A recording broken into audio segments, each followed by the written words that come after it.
High viewers and welcome to my channel Slasher Education. So guys, adjective और उसकी kind की जो series थी वो आज फाइनली ख़त्म हो गई, यानी कि पार्ट 1 और 2 के में जो टाइप्स हैं उनका वर्ड ऑर्डर या एडजेक्टिव की डेफिनेशन, उसके एक अच्छी सी एक्सप्लेनेशन जो है पार्ट 1 और 2 का लिंक मिलेगा डिस्क्रिप्शन में। ये वीडियो का पार्ट 3 है, तो फाइनली शुरू करते हैं। इसमें जो रिमेनिंग टाइप्स रह गई हैं मैं उनको एक्सप्लेन करूँगा। तो आज शुरू करेंगे डेमोन्स्ट्रेटिव एडजेक्टिव के साथ। अच्छा गाइज, एक ट्रिक मैं बता दूं। वेल ये ट्रिक नहीं है, एक कॉमन सेंस की सी बात है। अक्सर स्टूडेंट्स कंफ्यूज होते हैं कि बेसिकली ग्रामर मैं करवा रहा हूँ या फिर आप लोग जो व्यूवर्स हैं देख रहे हैं वो इसी वजह से देख रहे हैं कि आप लोगों को घर से MCQs के लिए फिर 9वीं से शुरू हो जाता ऑनवर्ड्स ग्रामर के MCQs आते हैं, और MCQs में ही अगर अच्छे नंबर आएंगे तो फर्दर जो है वो एग्ज़ाम में अच्छे नंबर लेने के चांसेस बढ़ जाते हैं। उसी तौर पे अगर हम लोग ग्रामर सीखेंगे तो MCQs में भी नंबर आएंगे। तो इन शॉर्ट आप लोग जो काम करें इस वक्त वो इसी के लिए। डेमोन्स्ट्रेटिव एडजेक्टिव, डेमोन्स्ट्रेटिव प्रोनाउन के बारे में भी आपने सुना होगा, ठीक है। याद रहे कि ये जो इसके साथ एक पार्ट्स ऑफ स्पीच ऐड हो रहा है उसका फंक्शन क्या है, उसके अकॉर्डिंग आप लोगों ने देखना है। जैसे कि डेमोन्स्ट्रेटिव ये प्रोनाउन में भी होता है और ये एडजेक्टिव में भी है, लेकिन डिफरेंस इनकी पोजीशन और इनकी यूजेज की वजह से आ जाता है, ठीक है। एडजेक्टिव की डेफिनेशन कहती है कि कुछ भी करेगा लेकिन नाउन को एक्सप्लेन, क्वालिफाई या कुछ भी बोलेगा ना जो वो नाउन के रिलेटेड ही होगा, ठीक है। यहाँ पे भी ये डेमोन्स्ट्रेटिव एडजेक्टिव बेसिकली होता है कि ये पॉइंट आउट करेगा नाउन की तरफ, ठीक है। इन शॉर्ट जिसकी एक डेफिनेशन है प्रॉपर, उसको कहा जा सकता है a demonstrative adjective is a word और group of words which are used to point out towards the person और थिंग विच इज़ मेंट, ठीक है। यानी कि पर्सन और थिंग जो एक सेंटेंस में एक्सप्लेन है उसकी तरफ हम लोगों ने पॉइंट आउट करना है। जस्ट लाइक मैं कहता हूँ वहाँ पे एक लड़का खड़ा है, कहता हूँ दैट बॉय, ठीक है। ये इन दोनों में से कोई एक मार्कर है, तो मैं ऐसे भी कह सकता हूँ कि ब्लू मार्कर या green marker.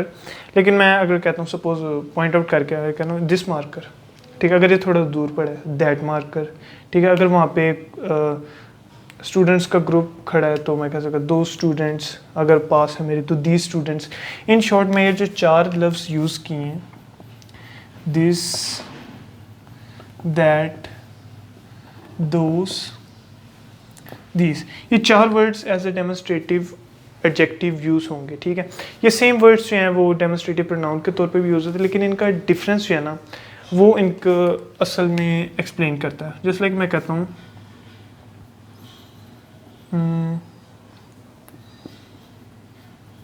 Sorry, that boy is stupid. अब ये जो वर्ड मैं दैट यूज़ कर रहा हूँ इससे मैं पॉइंट आउट करवा रहा हूँ नाउन की वजह से, और मेरे पास नाउन क्या है, बॉय, ठीक है। दैट वर्ड मैंने यूज़ किया बॉय को यानी कि एक नाउन को पॉइंट आउट करने के लिए, तो ये एक डेमोन्स्ट्रेटिव एडजेक्टिव होगा, ठीक हो गया। इसके बाद मेरे पास जो टाइप है वो है possessive adjective.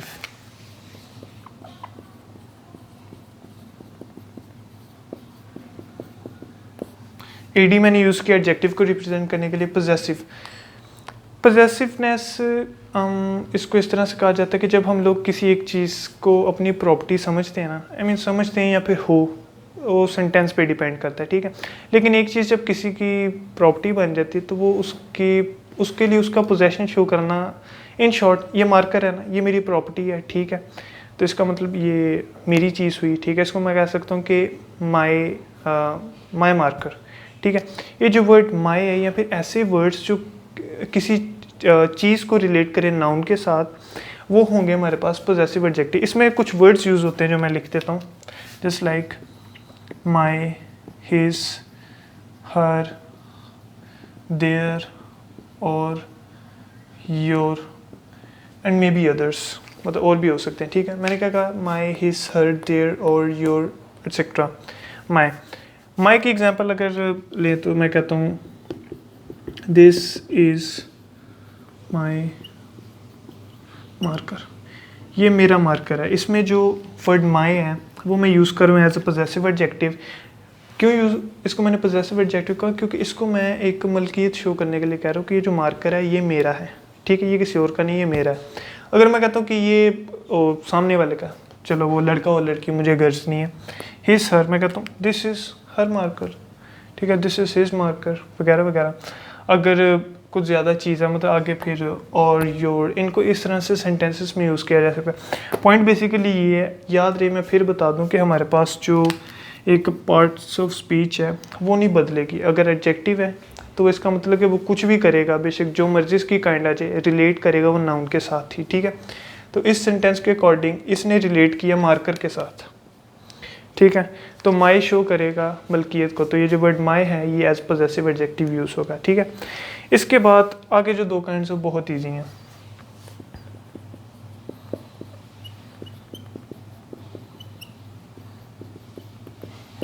Emphasising adjective, I know मैंने थोड़ा गंदा लिखा क्योंकि मैं चाहता हूँ वीडियो छोटी से छोटी हो। एम्फसाइजिंग एडजेक्टिव, एम्फसाइज एक्सेंचुएट करना, जिसे आसान अल्फाज में कहा जाए तो जोर देना, किसी एक बात पे जोर देना। जस्ट लाइक मैं इसकी एक पहले एग्जांपल लिखता हूँ, शायद उससे बेहतर समझ आएगी।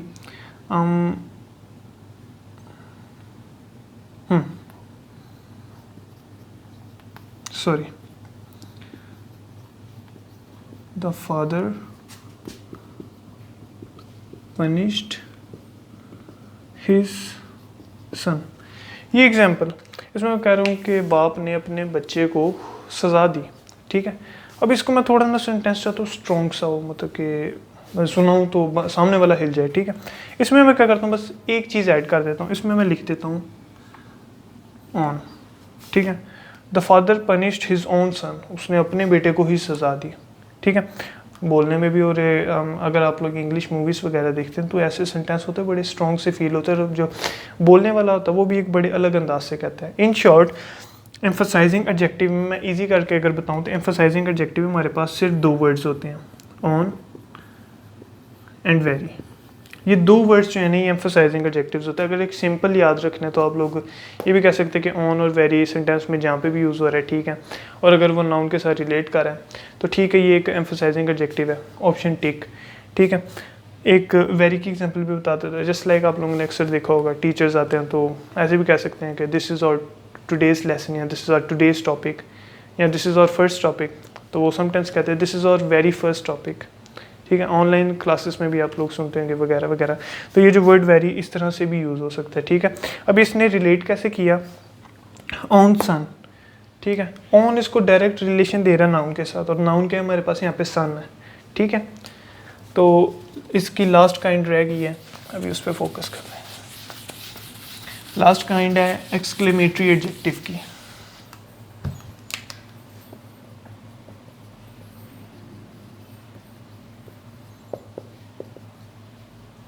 Exclamatory adjective, well sign of exclamation से आप लोग बखूबी वाकिफ़ होंगे।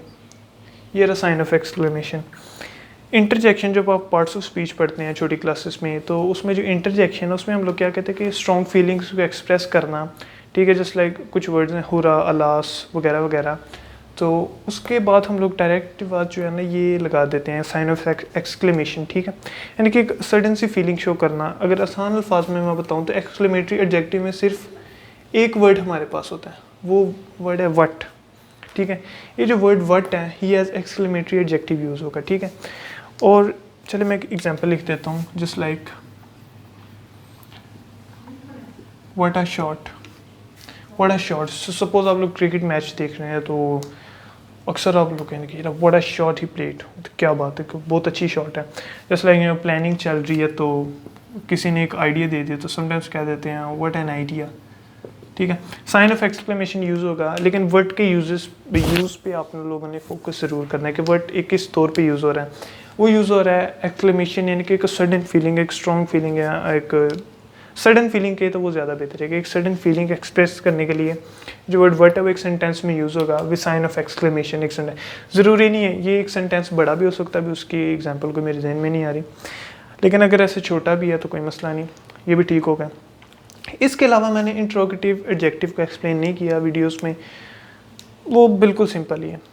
इन शॉर्ट, वो पहली बात एडजेक्टिव है तो नाउन के साथ रिलेट करेगा। दूसरी बात जो सेंटेंस है उसके आखिर में क्वेश्चन मार्क का सिग्नेचर आ जाएगा, ठीक है। वो रिप्रेजेंट करेगा कि वो जो है वो एज इंट्रोगेटिव एडजेक्टिव यूज़ हुआ।